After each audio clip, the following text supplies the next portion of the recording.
Cherry Controller, and today we are going to be checking out 5 Minecraft seeds in detail. I'm going to be pointing out some cool terrain, biomes, some ideal spots for builds, some structures here and there, but mainly pretty wild features that you might not be able to find on Chunk Base.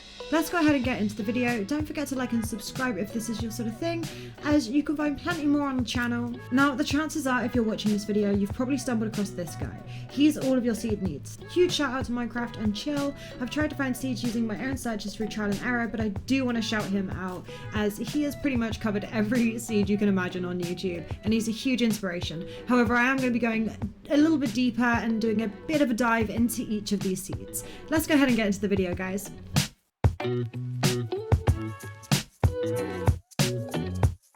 Firstly, the spawn is so pretty. As you stand on the edge of this wide jungle with crystal sandy beaches, it feels like you've just been spat out in a remote paradise. As you hunt for signs of society, make your way down this pretty jungle river with little coves cut into the rock, making for super cute river homes.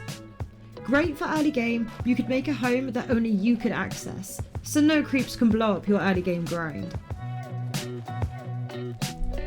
As you carry on down the river, you can find one of Minecraft's rarer features. If you're on Java, there will be a zombie village blocking the river's path. As you loot and navigate past this quiet village, you can actually find some pretty cool loot and a few chests. It's a great supply of cobwebs, with a few bit cases and a couple of lecterns too. I also found a few other workstations that might come in handy.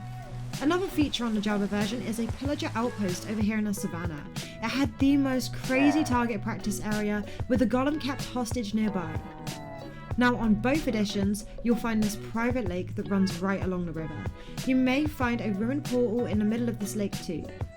With a cute grassy plain on one side and jungle on the other, it makes for the sweetest spot for a build.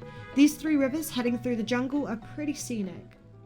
You can find one on the right that leads you straight off to an ocean. Taking this left river that loops round, you'll find it brings you to a stunning mine entrance here in the jungle. Make your way down to the rock below. One of these cave entrances leads you to a lush cave. This lush cave is incredible. It's so sick. With waterfalls, glowberries, hanging paths, and mine shafts, this is definitely worth an explore.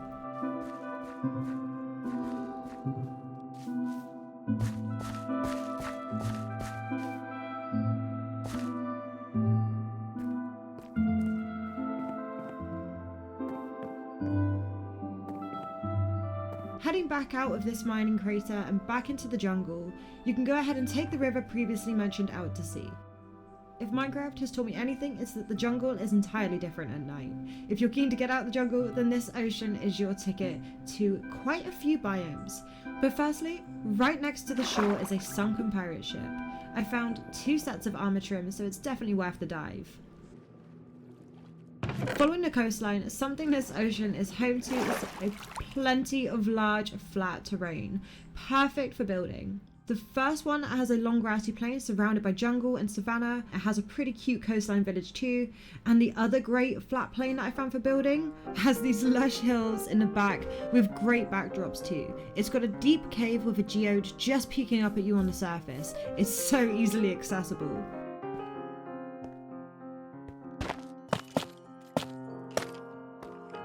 Leaving the sandy bays and heading back out along the ocean coastline, past a huge birch forest, perfect for resources might I add. You can also find this really pretty dark oak forest. For me, normally this isn't the prettiest of biomes, but the dense trees overlooking the waters, it's actually really chill. As if this seed didn't have enough great spots for building, after navigating this huge ocean, you'll find stony shelves with shallow grassland hills and a snowy mountain behind. With even more great lands for building and a soft valley in between.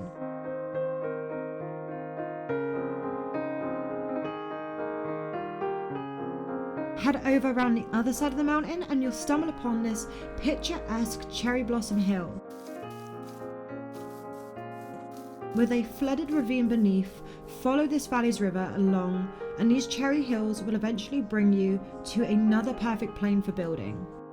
In my opinion, this is the best spot we've seen today. It's giant enough for a huge city with its own waterways, its own lake, and so much flat land. You could build pretty much anything you wanted and still have nice backdrops. This huge area of flatland is also home to 2 villages, making it super easy to populate any city you build here. The first village is a grassy plains village. As you run through, follow the perfect cut out paths and you can be brought to another village in the savannah.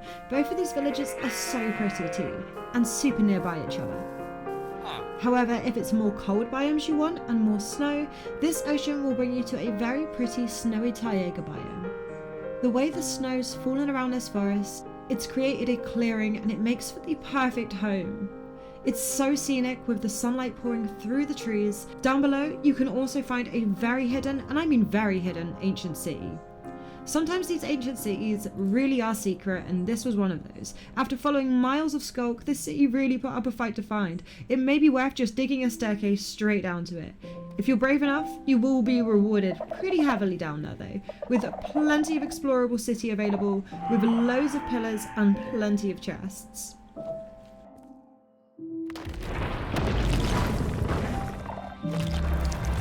Make your way back up to the surface, up on a snowy mountain ridge. If you're looking for another challenge, you'll find an isolated pillager outpost. It really is all alone up here in the snow. Beyond this lies a really cool feature. Venture your way past these giant peaks. If you want a good vantage point, make it to the top, and you can see this beautiful snow-filled valley. It's definitely worth the trek if you want sights like these. Something else I love about this part of the land over here is on the other side of the mountains, you can find this perfect quarry. I love the way it's flooded with cold icy water, and there's 2 really perfectly formed mine entrances already. While it's a bit of a trek to get here, there is another dimension that would make it a lot easier to travel here. Let's head back to the first ruined portal we saw and go ahead and check out the Nether in this world. As we spawn in the Nether, this portal will spawn you in the Nether Waste biome. This ruined portal on the lake not only has a nice position in the overworld, but it also has a pretty safe position in the Nether. As you begin to explore, you won't have to go far until you bump into this bastion. On the Java edition, you can find this piglin home nestled in between the wastes and the Soul Sand Valley.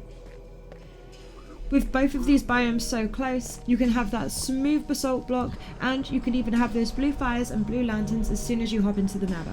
Not to mention, there's plenty more of it. As you cross this lava lake, this Soul Sand Valley will bring you to a crimson edge. The Crimson Forests are so pretty but so dangerous. If you're looking to make this biome a little less hostile, or maybe you're just looking for a calmer biome in general, then only a few blocks away you can find yourself the Warped biome. This is literally all of the Nether biomes in a few hundred blocks of each other and a bastion. Within this Warped forest you can also find a Nether fortress discreetly hidden within the forest wall. This fortress really is true to its name. While it looks rather small, with its one corridor reaching out, couldn't be further from the truth. This fortress is so huge. Its treasures are hidden deep within. I found a blaze spawner high up on one part of the structure. After weaving up and down corridors and staircases, I also found Nether wall, making this fortress complete with everything you would need for a successful survival run. There are also some really beautiful spots in this Nether if you enjoy building a cool hell house in creative, or even survival if you're brave. Let's go ahead and move on to the next seed of the day. This seed again offers great options for survival and creative. I can't wait to share this seed with you guys for so many reasons. As you spawn somewhere around this grassy edge, you can see tall cliff faces behind you and flooded wetlands ahead. These cliff faces are home to the windswept savanna. You can find a ruined portal right here at the base of the cliffs too. I have to mention, it's a great looking ruined portal. I love the way the netherrack's dripping off and hanging into the cave below. Checking out this windswept savanna, you'll find so many cool options for builds. I love the overhanging cliff faces and the flooded caves. You could make a seriously cool cave house here. And if that's not good enough, just a few chunks away on the Java edition, you'll find a pirate ship here too. If you're wanting to take on the challenge of building a windswept village, it would be a super hard but rewarding challenge. If you're creative enough, you could create something really magical, and I'd love to hear if anybody did. One of the other things that instantly makes this seed super ideal for creative is the massive amount of grassy flat plains offered straight away at spawn. Heading out across the flooded grassland, you can find plenty of building space. These large grassy plains have sandy edges that connect your land to an ocean. However, don't get too comfy, as you'll find not far from the shore an ocean monument, lurking out there in the depths.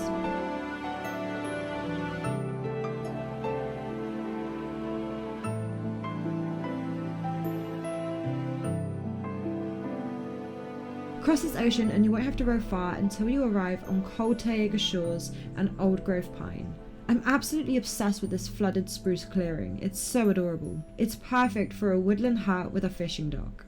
This ocean eventually comes to a narrow river. This could be a really cool landmark between you and your friends' kingdoms, depending on how ambitious you are. This river will bring you to a lake that floods out into a swamp biome, and on the Java edition, you can find a village here too.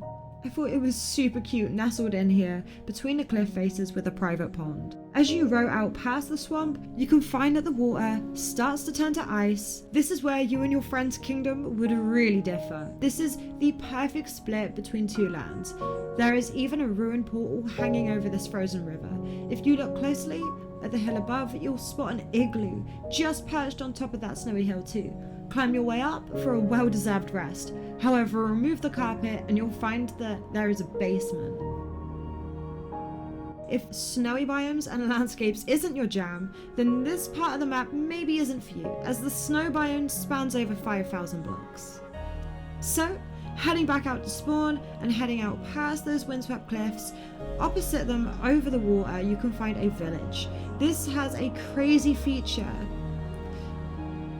There is a portal that has formed so close to this village that it's burning these poor villagers' homes. Would you wake him up? After potentially saving a villager's life, or not, this sea is host to an easily accessible trail ruins. You can see part of the structure just peeking out of the water. Take a dive down, take a brush, and you can begin to collect shards and hopefully fossils. I know I said we were done with the snow, but I just love this spruce cliff face out here in the ocean. And not far from it, you can find its brother with a wicked cave entrance. Now, if the ocean felt large, it is in fact dwarfed by this next ocean. You can access this ocean by crossing over this stony strip. This is home to a mushroom island too. However, on your way out, on the Java edition, you can find this adorable Tioga village. It looks so cute perched out here on the stony shelf. Also, there's armor here. How sick is this? It's like a little smithing village out here on the coastline. I love it. Navigate the ocean's channel until you get brought to an open sea where you'll find this rare mushroom island. I think you guys actually call it the mushroom fields, but let's not mention that. Not far off this, if you've been looking for the tropical side of the seed, you can find it here, with tall jungle cliff faces, bamboo edges, and there's so many spots for cool bases. I enjoyed this first little jungle cove, with its tiny little bit of savanna and tall walls. Particularly loved this flooded bamboo lands with the natural hanging cliffs. This whole jungle biome in this seed is a vibe, with flat, sparse jungle and cool mountains, making for a pretty backdrop for survival and creative builds. Back here at that crazy portal that had burnt that villager's house down, I was so curious to know where it popped out. I activate the portal and I was pleased to know that it popped out in a really safe pocket of soul sand. We were up here in this little hidden cliff kind of window, and I absolutely loved that about this never spawn. Make your way over the lava lake any way you deem possible and you'll find yourself a bastion. While this isn't the prettiest bastion I've seen, it does have some pretty sick treasure you can find. I managed to find myself a netherite template in one of these chests. Hopefully you are just as lucky. This bastion is next to the basalt deltas. As you check out this treacherous biome, you can see something a little odd in the distance. That would be the tall legs of a nether fortress. This fortress really is fortified. There's almost no way in, except for the tiny section up here in the ceiling. I found plenty of nether wart, some decent loot, and this fortress was pretty large too. The seed's nether was pretty heavily dominated with nether waste, basalt and soul sand, which is maybe something to bear in mind potentially. Okay guys, let's go ahead and move on to the next seed.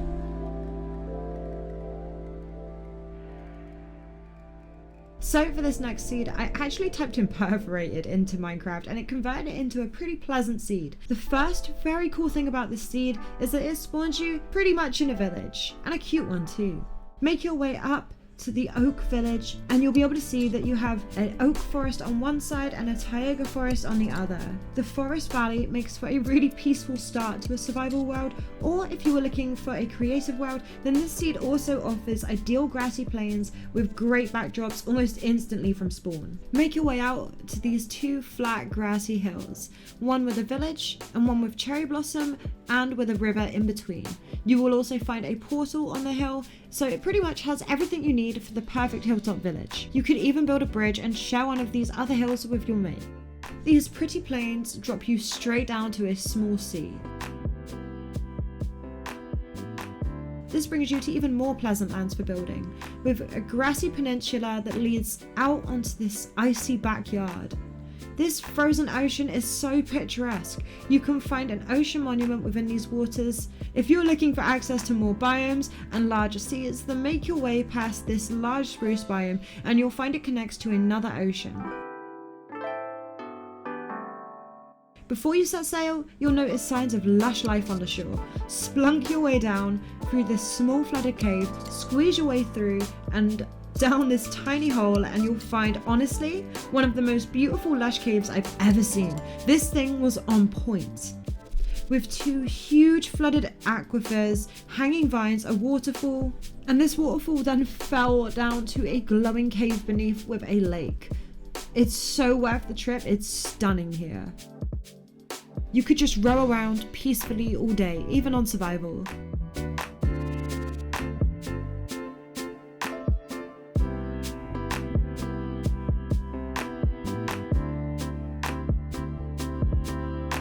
As you drop down behind this aquifer, you'll find a secret world with signs of society once here. This mineshaft will lead you to 3 spider spawners, and while it may not look the biggest, it is super cute. And it's really lit up under here, under this lush cave. You'll even find it connects to an exposed geode. Back up here on the surface, this ocean is enormous. If you're looking for warmer lands, this sea is definitely the easiest way over. You can find an ocean ruin that's so close to the surface too. You won't even have to dive down to take their chest. Eventually, you can wander upon these huge windswept cliffs. These cliffs are hiding a huge mangrove jungle biome too. I love the jungle trees towering over the mangrove swamps. It's such a match. As if these two weren't cool enough, I also found a wicked Tears of the Kingdom type sky island with mango trees surrounding it and magically on top of it too. I loved the way the waterfalls fell down to the floor. And if all of this wasn't enough for this warm biome, just on top of all of that, I found this warm coral reef next to these beautiful hanging windswept savanna cliffs. Eventually, after sailing past the rest of this gigantic coral reef, you'll be brought to the tall peaks of the dusty Badlands. These Badlands are as per a home to some wicked caves, like this one with this mineshaft hanging out over these lava aquifers. You'll have to be quick as it's burning. Luckily, there's still plenty of it left to explore if you don't arrive in time. These Badlands are such a sight. I love the rivers and the lakes weaving in and out. I also found this perfectly made ruined, well, not so ruined, portal. And I love how it sat here in a precious water source here in these arid regions. Let's go and check out where this portal spawns in the Nether. I can't help but feel a Badland spawn spitting us out in the basalt deltas is apt. You won't have to travel far at all until you come face to face with the legs of a tall nether fortress. Conveniently, you can find a blaze spawner up here, hiding in the ceiling with its twin exposed on the other side. Not far from this fortress, you can find the Crimson biome too, but it did require crossing or going around this huge lava lake. You'll find that this Crimson forest brings you to another huge nether fortress, so if you weren't happy with the first one, or maybe just one isn't enough, then you'll find this one super accessible. It's pretty worth exploring. If you manage to get through this red forest, you can find 2 blaze spawners within this fortress, and this fortress really is a monster. It is absolutely gigantic, dominating a lot of this Crimson biome. I love it. And with this, let's go ahead and move on to seed number 4. If you're enjoying the video, don't forget to give it a thumbs up. Thanks. This next seed spawns you in a warm jungle biome. With beautiful vibrant colours and scenic jungle rivers heading out to open waters, it's easy to see why this one's on the list. With turquoise waters, coral reefs and gold sandy shores, it's such a perfect start to either a survival or a creative world. follow these sandy beaches to be brought to tall spikes of the Badlands. This tropical seed is so pretty and picturesque for building, straight away from the get-go. If you were using the seed for a survival world, then don't fret, as you can find civilization here in the desert too at this sandy village. Gather everything you need, and once you're ready for an adventure, head back out over here to spawn, and this first jungle river we spotted is actually a highway to some of the best parts of this world. On the Java edition, you can even find a ruined portal right here. As you row down this beautiful scenic river, first you can find this awesome jungle flooded cave. It's so perfect for a base. Carry on following through, and eventually you'll be brought to an ocean. This ocean can bring you to a mushroom island, but you can find shipwrecks, ruined portals, and all sorts of treasures to loot on the way. I loved the spruce bay too. I spotted it on my way over, and it's super cute. Surrounding this mushroom island, you can find 2 ocean monuments too. The mushroom island is so tiny, it definitely doesn't need 2 monuments protecting it. This ocean is actually so large, I'm pretty sure I counted 8 ocean monuments all within this ocean. With this monument frozen into the ice, this seed is just absolutely filled with them.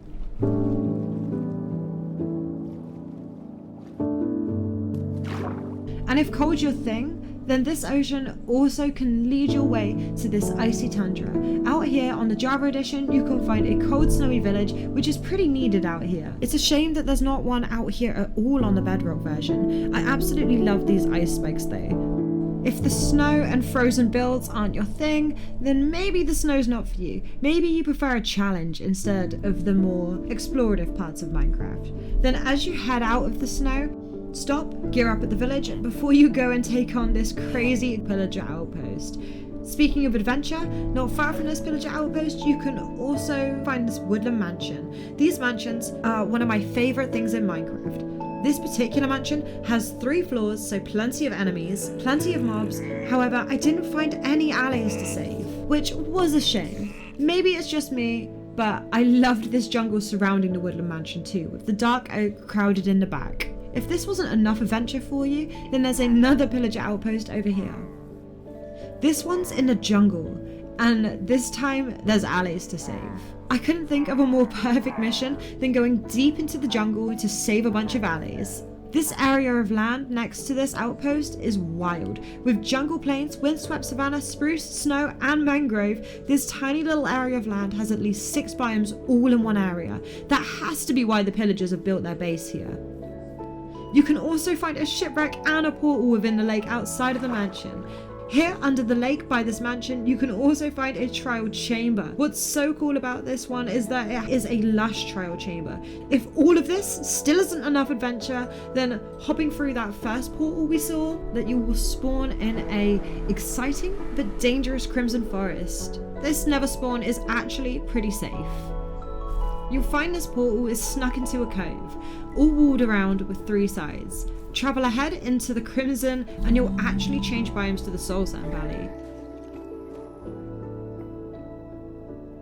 After travelling 100 blocks or so, you can find yourself a bastion nestled deep into this large Crimson biome. I really liked how this bastion corridors were super accessible, but the main quarters were a bit of a mess. Not far off this bastion, you'll find a very mystical warped forest. This biome's always a favourite. Luckily, this seed has a good chunk of it not too far away from the first ruined portal we stumbled across in the Otherworld. Right next to the portal, you can find a fortress too, so this really is the perfect survival seed. Okay, let's go ahead and check out the last seed of the day, guys. This last seed I picked up for a few reasons. The first one of those being that we haven't had any dark oak or swamp spawns. On the Bedrock edition, you can find 3 villages around this one swamp, and you can find a witch hut on both editions. One of the other reasons I picked this seeds is because it has a woodland mansion, and they are genuinely one of my favourite features in the game. Much like the last seed, this seed also has one. So to begin this seed, you'll notice you're in a very pretty swamp with dark oak and a lake all around. Gather some resources and make your way through the swamp. After navigating the large swamp, you'll find you come across a windswept savanna biome. But this time, you can help yourself to some early game goodies and loot from this savanna village. After traversing the humid lands, you can find that this swamp and windswept savanna will bring you to an ocean, which is going to be your earliest ticket to travel around this world. But fret not, as this ocean can take you to everything you need. The first thing this ocean can bring you to, that I felt was really sweet, was a pink cherry hill with an oak village under it. It's so peaceful here. I loved the church nestled in between the pink leaves and the rest of the village dropping down to the valley below. I found villagers running away from zombies down here in the caves below.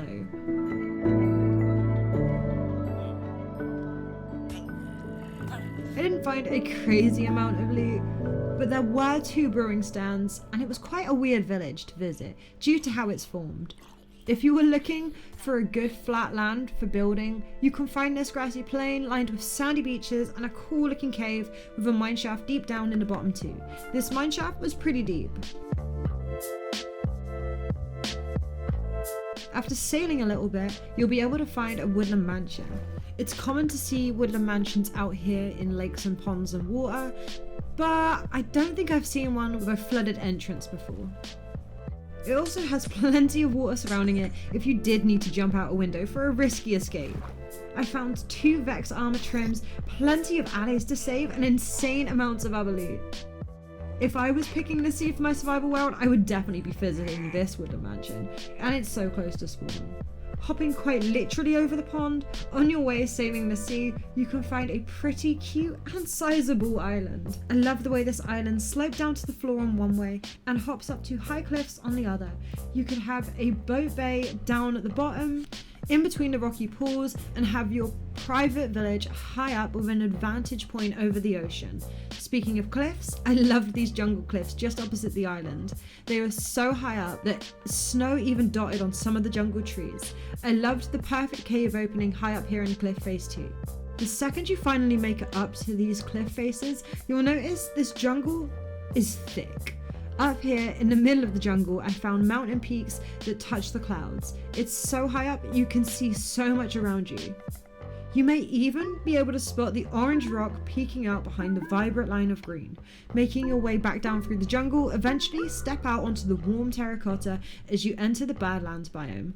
I love the merge of the jungle line changing colours as it dries out into the Badlands. As you explore this valley, you can see the obvious signs of lush life below.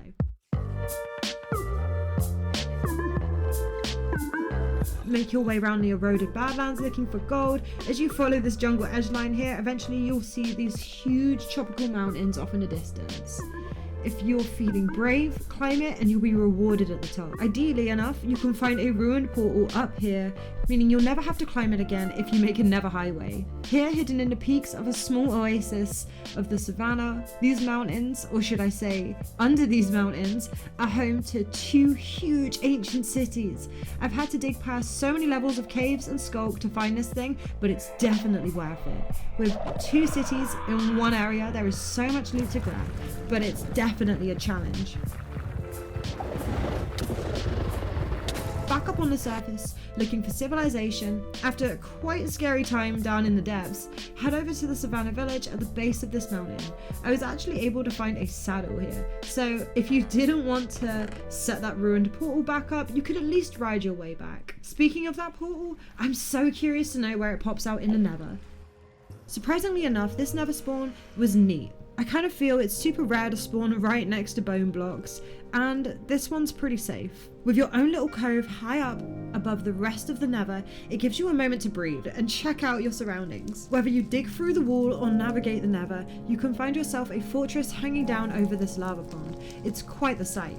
Bounce your way through this simple fortress until you come to this section that looks like a whole corridor has fallen down a level, and you'll be rewarded with not just 1 blaze spawner but 2. I also managed to find a rib armor trim and a few more saddles.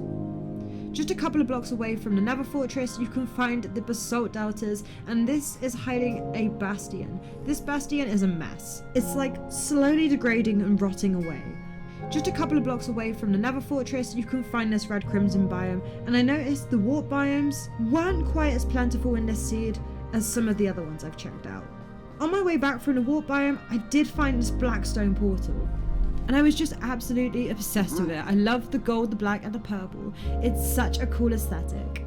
When we arrive in the favoured warped biome, you can find a pretty perfectly formed nether fortress. This seed really is the perfect seed. Whether you decide to explore the second fortress, adventure to the warped fortress, or grab yourself all of the blue supplies you can dream of, this seed low-key has it all. It's definitely worth being on the list. And on this note, we are finished with our last seed of the day. Hopefully you guys enjoyed this video, or at very least found it somewhat useful. If you've made it this far through the video, I'm hoping one of those is the case.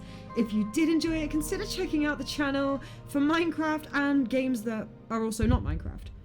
You can find me on Instagram and Twitch if you want more of me, but for now, we're gonna go and head on out. Have a great day, and we are out, guys.